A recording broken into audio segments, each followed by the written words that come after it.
सर्द हवाओं के बीच एक छोटा सा लड़का रेलवे स्टेशन के किनारे खड़ा, एक हाथ में केतली, आंखों में सपने। उसे पता नहीं था कि एक दिन उसका नाम इतिहास की किताबों में सोने से लिखा जाएगा। नाम नरेंद्र दामोदर दास मोदी, भारत के प्रसिद्ध प्रधानमंत्री।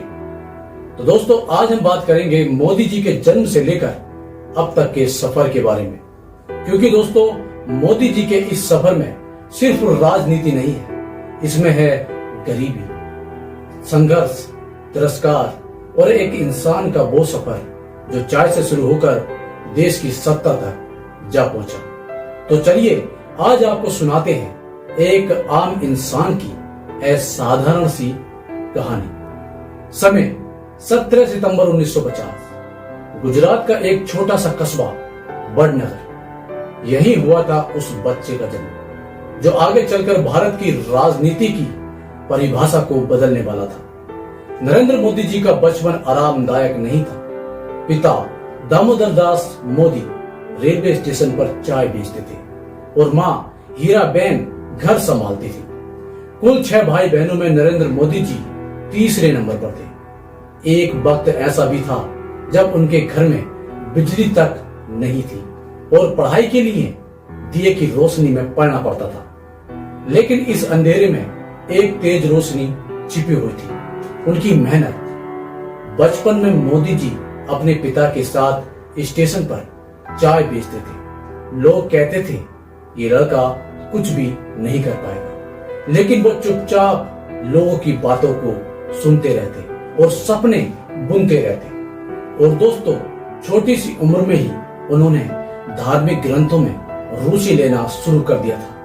कभी वो भगवत गीता को पढ़ते, कभी विवेकानंद जी के आदर्श, तो कभी महावीर जी को, और वही आदर्श उनके आदर्श बनते गए और आत्मविश्वास भी। इसलिए 13 साल की उम्र में नरेंद्र मोदी जी ने एक ऐसा फैसला लिया जिसने उनके जीवन की दिशा ही बदल दी। वो जुड़ गए राष्ट्रीय स्वयंसेवक संघ से। यहां से उनका अनुशासन, देशभक्ति और सेवा का संस्कार मजबूत हुआ। संघ ने उन्हें भाषण देना सिखाया, लोगों से जुड़ना सिखाया और एक नेता बनने की नींव रख दी। एक बार उन्होंने घर छोड़कर भारत का भ्रमण किया, हिमालय में साधुओं के बीच रहे, रामकृष्ण मिशन में सेवा की और देश को भीतर से जाना। और उसके बाद साल 1987 में नरेंद्र मोदी बीजेपी से जुड़ते हैं। नरेंद्र मोदी शुरू में भाजपा में नेता नहीं थे, बल्कि पार्टी के लिए काम करने वाले एक मजबूत कार्यकर्ता थे। वो लोगों के सामने भाषण नहीं देते थे, लेकिन पार्टी के बड़े कामों की योजनाएं बनाने, उन्हें जमीन पर उतारने में मास्टर थे। साल 1990 बीजेपी नेता लाल कृष्ण आडवाणी ने अयोध्या में राम मंदिर के लिए एक बड़ी रथ यात्रा निकाली थी। दोस्तों, इस यात्रा की पूरी प्लानिंग, रास्ते तय करने, रुकने की जगह, सुरक्षा और भीड़ इकट्ठा करने जैसे सारे काम मोदी जी ने ही किए थे। उन्होंने हर छोटी बड़ी बात का ध्यान रखा ताकि यात्रा सफल हो सके। साल 1991 में एक और बड़ी यात्रा हुई, कन्याकुमारी से लेकर कश्मीर तक। इस यात्रा में मुरली मनोहर जोशी को कश्मीर के लाल चौक पर तिरंगा फहराना था। उस समय वहां जाना बहुत ही खतरनाक था। मोदी जी ने पूरी यात्रा की तैयारी और सुरक्षा का प्लान बहुत ही समझदारी से बनाया। सब कुछ सही समय पर और सुरक्षित तरीके से हुआ। इसलिए दोस्तों, लोगों को समझ में आ गया कि मोदी जी सिर्फ बात नहीं करते, काम करके दिखाते हैं। वो चुपचाप बिना दिखावा किए ऐसे काम कर जाते हैं जो दूसरों के लिए मुश्किल होता है। उन दोनों यात्राओं के बाद भाजपा के बड़े नेताओं को समझ में आने लगा कि मोदी में कुछ खास है। फिर 26 जनवरी 2001 में भारत अपना 52वां गणतंत्र दिवस मना रहा था, लेकिन उसी सुबह गुजरात के भुज के इलाके में धरती बुरी तरह कांप उठी। रिएक्टर स्केल पर 7.7 तीव्रता का भूकंप आया। हर तरफ चीखें थी, टूटे हुए मकान, बिखरे हुए सपने और अनगिनत लाशें। करीब 20,000 से ज्यादा लोग मारे गए और लाखों बेघर हो गए। पूरे देश का दिल दहल उठा।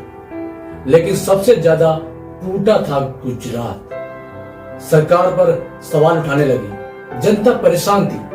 बीजेपी हाईकमान को लगा कि अब राज्य में एक नया नेतृत्व चाहिए, एक ऐसा नेता जो संकट में डटकर खड़ा हो सके। और तभी एक नाम सामने आया, नरेंद्र दामोदर दास मोदी। उस वक्त मोदी दिल्ली में पार्टी संगठन का काम देख रहे थे। उनके पास कोई प्रशासनिक अनुभव नहीं था, लेकिन पार्टी को उनमें एक तेज, निर्णायक और साहसी नेतृत्व दिखाई दिया। अक्टूबर 2001 में नरेंद्र मोदी जी को गुजरात का मुख्यमंत्री नियुक्त किया गया। यह फैसला कई लोगों को चौंकाने वाला था, लेकिन यही वो मोड़ था जिसने मोदी के जीवन को हमेशा के लिए बदल दिया। उन्होंने पद संभालते ही संकल्प लिया, मैं गुजरात को फिर से खड़ा करके दिखाऊंगा। मोदी जी ने न केवल उन निर्माण कार्यों को तेज किया, बल्कि प्रशासन में पारदर्शिता और जवाबदेही की एक नई लहर चलाई। भूकंप की राख से उठकर गुजरात ने विकास की नई इमारत खड़ी करनी शुरू कर दी और इसी से शुरू हुआ नरेंद्र मोदी जी का विकास पुरुष बनने का सफर। लेकिन दोस्तों, इसके बाद तारीख 27 फरवरी 2002 सुबह का वक्त गुजरात के गोधरा स्टेशन पर साबरमती एक्सप्रेस रुकी। इस ट्रेन में अयोध्या से लौट रहे कार सेवक सवार थे, लेकिन तभी एक अचानक की गई क्रूर घटना ने पूरे देश को हिला कर रख दिया। ट्रेन के S6 डिब्बे में आग लगा दी गई। कार सेवक जिंदा जल गए। चीखें, लपटें और एक खामोश आतंक जिसने गुजरात को हिलाकर रख डाला। इस हादसे के बाद राज्य में सांप्रदायिक दंगे भड़क उठे। हजारों लोग मारे गए, सैकड़ों महिलाएं, बच्चे और निर्दोष लोग इस आग में झुलस गए। पूरे देश और दुनिया की निगाहें गुजरात पर टिक गई। मुख्यमंत्री नरेंद्र मोदी पर सवाल उठने लगे, क्या उन्होंने हिंसा रोकी? क्या प्रशासन नाकाम रहा? क्या उन्होंने कुछ किया? चारों तरफ आलोचना की आंधी थी। मीडिया, विपक्ष और अंतर्राष्ट्रीय संस्थाएं सबने उंगली उठाई। कुछ ने तो ये तक कह दिया कि मोदी जी को मुख्यमंत्री पद से हटाया जाए। लेकिन उस शोर के बीच मोदी जी चुप रहे, लेकिन उनका प्रशासन काम करता रहा। शांति बहाल करने की कोशिश तेज हो गई। कर्फ्यू, राहत कैंप, पुलिस तैनाती सब एक्शन में थे। इस घटना की जांच के लिए सुप्रीम कोर्ट की निगरानी में एक विशेष जांच दल SIT बनाई गई। सालों चली जांच में SIT ने साफ कहा, नरेंद्र मोदी जी के खिलाफ किसी भी साजिश में शामिल होने का कोई सबूत नहीं है।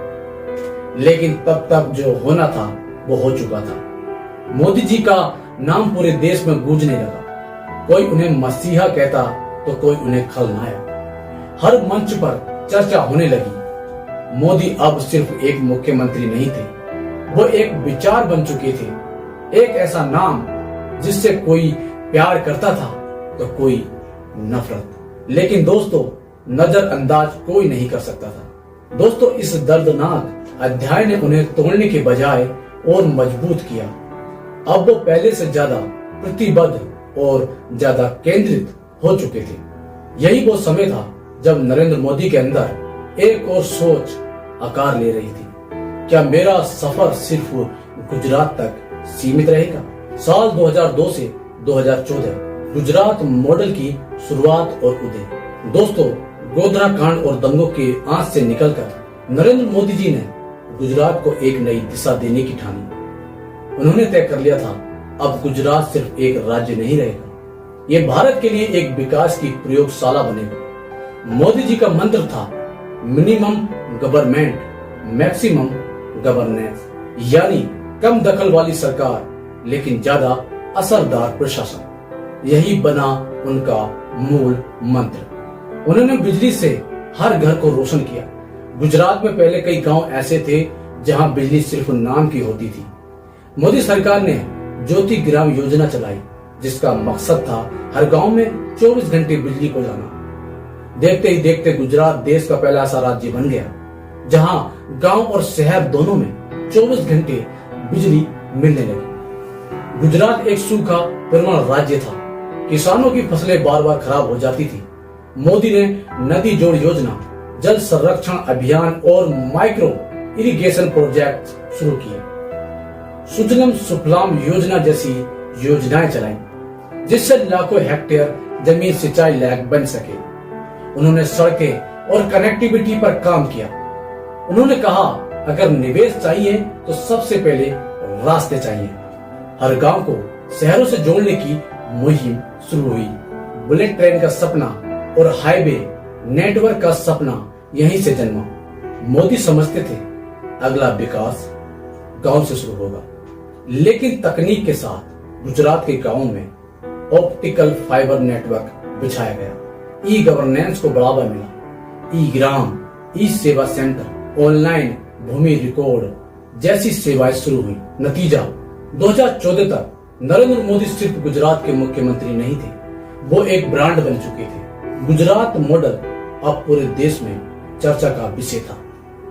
विकास, पारदर्शिता और तेज फैसले, यही थी उनकी पहचान।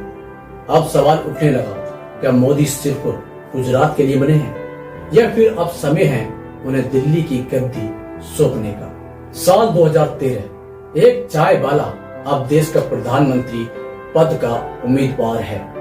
यह सुनते ही भारतीय राजनीति में हलचल मच गई और इस समय कांग्रेस सरकार पर घोटालों के आरोप लग रहे थे। 2G, CWG, कोलगेट जैसे घोटालों ने जनता का भरोसा तोड़ दिया था। देश थक चुका था।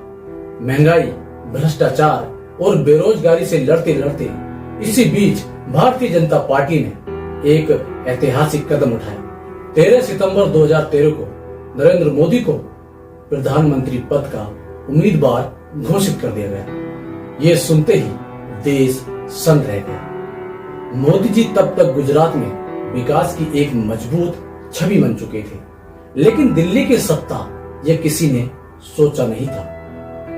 विपक्ष ने तंज कहा, क्या अब एक चाय वाला देश चलाएगा? इस पर नरेंद्र मोदी ने सीधा और दिल से जवाब दिया, हाँ, एक चाय वाला देश चला सकता है। यही लाइन बन गई एक आंदोलन का नारा। लाखों करोड़ों लोगों ने पहली बार राजनीति को खुद से जुड़ा हुआ महसूस किया। 2013 से 14 में अब की बार मोदी सरकार एक मिशन की शुरुआत हुई। मोदी ने देशव्यापी चुनावी अभियान शुरू किया। इसी का सबसे बड़ा जनसंपर्क अभियान 400 से भी ज्यादा रैलियां, 28 राज्यों में दौरे, लाखों किलोमीटर की यात्रा। उन्होंने नई तकनीक का इस्तेमाल किया, सोशल मीडिया, जिसे पहली बार किसी नेता ने ताकत की तरह इस्तेमाल किया। हर भाषण में एक सपना था, 24 घंटे बिजली, सबको रोजगार, किसान की आमदनी दुगनी, डिजिटल इंडिया और सबसे बड़ा वादा भ्रष्टाचार मुक्त भारत। लोगों को भरोसा होने लगा था, शायद यही वो नेता है जो देश को बदल सकता है। 16 मई 2014 में चुनाव के नतीजे आए और इतिहास बन गया। बीजेपी को अकेले 282 सीटें मिली। एनडीए गठबंधन को मिला 336 सीटों का अपार बहुमत। कांग्रेस इतिहास की सबसे खराब स्थिति में पहुंची, सिर्फ 44 सीटें मिली। ये पहली बार हुआ जब किसी गैर कांग्रेसी पार्टी को पूर्ण बहुमत मिला और नरेंद्र मोदी बन गए भारत के 15वें प्रधानमंत्री। एक चाय बेचने वाला बच्चा जिसने बचपन में पिता के साथ स्टेशन पर चाय बेची, जिसने जीवन भर संघर्ष किया, आज लाल किले की प्राचीर से तिरंगा फहराने वाला प्रधानमंत्री बन गया। लोगों ने कहा अब भारत बदलने वाला है। मोदी जी ने कहा कि मैं प्रधानमंत्री नहीं, प्रधान सेवक हूं।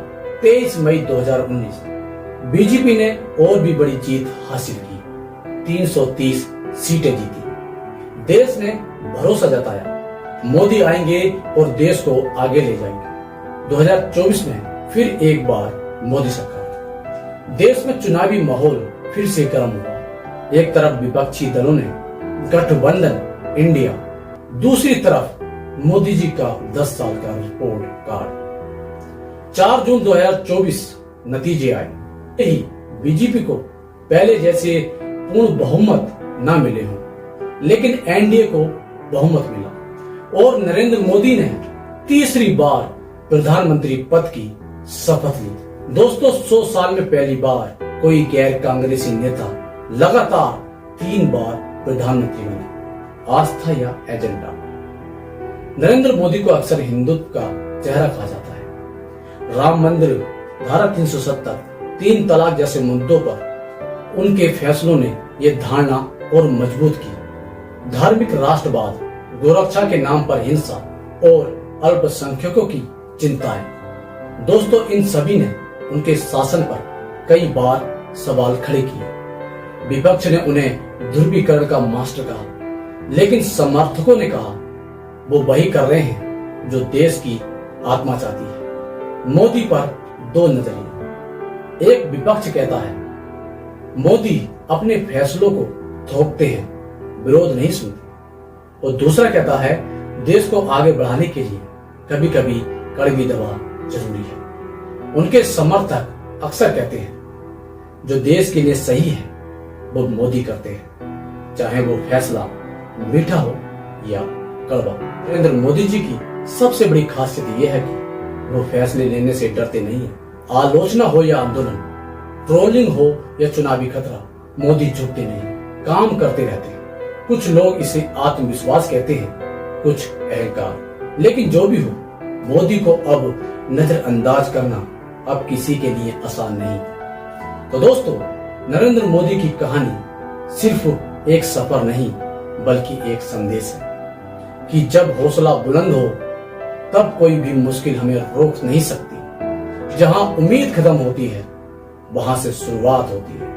हमारी मेहनत की, गरीबी, संघर्ष, असफलताएं, ये सब केवल रास्ते की चुनौतियां हैं, मंजिल की नहीं। अगर हम ठान लें तो असंभव भी संभव हो जाता है।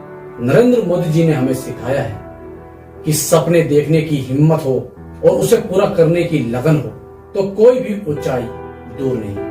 तो चलिए इस कहानी से प्रेरणा लेकर अपने सपनों को सच करने का वादा करें। अपने भीतर की उस चिंगारी को कभी बुझने न दें, क्योंकि असली बदलाव तभी आता है जब हम खुद को बदलते हैं। तो दोस्तों, इस वीडियो में बस इतना ही।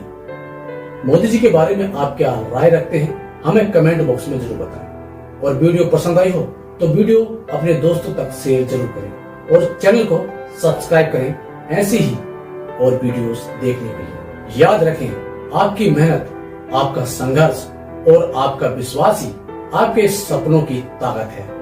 धन्यवाद। जय हिंद।